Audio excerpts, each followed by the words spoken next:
Welcome to This Explainer. Look, today I want you to consider me your senior researcher, your mentor. I'm going to walk you through the exact step-by-step framework I use to select a rock-solid medical research topic. Because honestly, whether you're tackling a master's thesis, a PhD dissertation, or a major paper, picking that right topic, it's literally the critical first step that sets the trajectory for your entire project.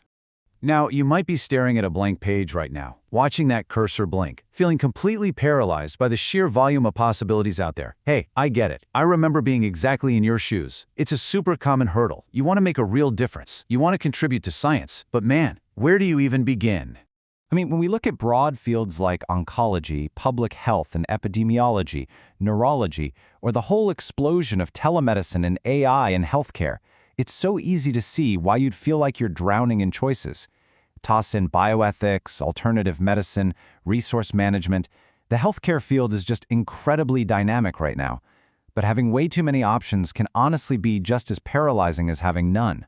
So let's figure out how to actually navigate these waters. We'll start with Pillar 1, Healthcare Significance. Okay, so what does significance actually mean in this context?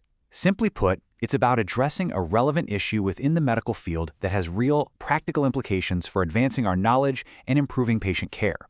Your research absolutely must matter to current healthcare issues. We aren't just churning out papers to collect dust on a library shelf, right? We're aiming to revolutionize patient care, challenge those existing paradigms, or fix critical gaps in how we deliver medicine today. I love this mindset right here. Good research questions seek to improve knowledge on an important topic and are usually narrow and specific. That's the secret sauce. The goal isn't to go out and cure every disease all at once. No way. It's to make a really meaningful, laser-focused contribution to the scientific community. So, if you want your work to be truly significant, look at what's urgent right now. We're talking about massive issues like health equity and addressing disparities, the real-world efficacy of telemedicine, or how artificial intelligence is changing early diagnosis. You could look at the long-term effects of COVID-19 and vaccine uptake, chronic disease management, or even the massive mental health crisis being fueled by social media. Focusing on these areas guarantees your research joins a vital, ongoing conversation. Now let's reality check that ambition with Pillar 2, practical feasibility. Having a grand idea is awesome, but we have to contrast the dream of an unlimited budget and a decade of free time against your actual reality. You're a student. You've got tight deadlines, probably non-existent budgets, and restricted access to data. If you can't realistically execute your brilliant idea before graduation, well, it's just the wrong topic for you right now. Feasibility basically asks, do we actually have the technical expertise, affordable time and money, a manageable scope, and the ability to secure ethical approval to pull this off? It's the ultimate reality check. To figure that out, you've got to run your idea through a strict feasibility checklist. First up, Institutional Review Board, or IRB approval. Are you dealing with human subjects? Because if so, data privacy and security standards are absolutely paramount. Actually, a pro tip here. Instead of struggling with the absolute nightmare of recruiting hundreds of live human subjects, look into secondary data. There is incredible rich data sitting right there in sources like the National Health Interview Survey or the BRFSS. You also have to be totally honest about your own technical expertise and whether you have the logistics and equipment access to actually do the work. Okay, let's move on to the step-by-step topic funnel. Think of this as a giant academic funnel. Step 1. Identify a broad medical interest, say cardiology.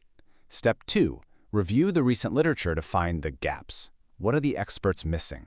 Step 3. Apply your evaluation criteria to filter those ideas down. And Step 4. Formulate one highly specific research question. We pour your broad passions into the top, filter out the noise, and extract a single potent question at the very bottom.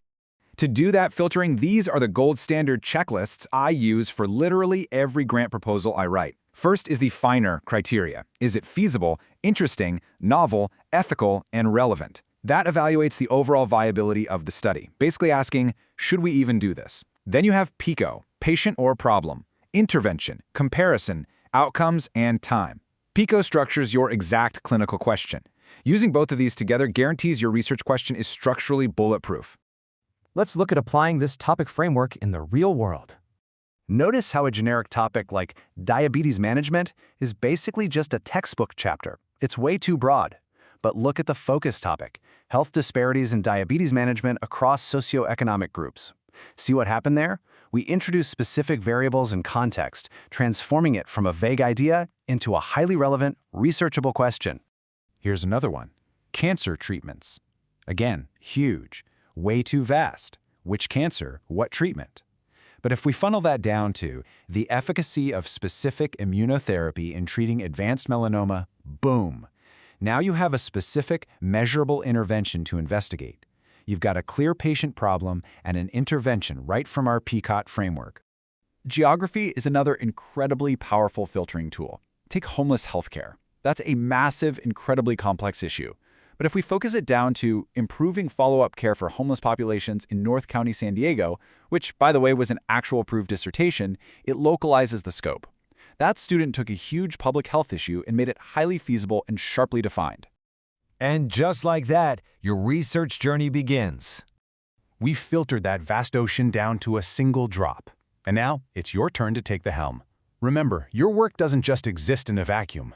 By making sure your specific feasible topic aligns with global research priorities, like the frameworks coordinated by networks such as GLOW-PDR, your niche study suddenly becomes a really vital piece of a much larger puzzle. You're literally contributing to a coordinated global effort to advance health. So as you sit down today to apply this framework to your own ideas, I want you to ask yourself, what specific, feasible question are you going to answer to leave your unique mark on the future of healthcare?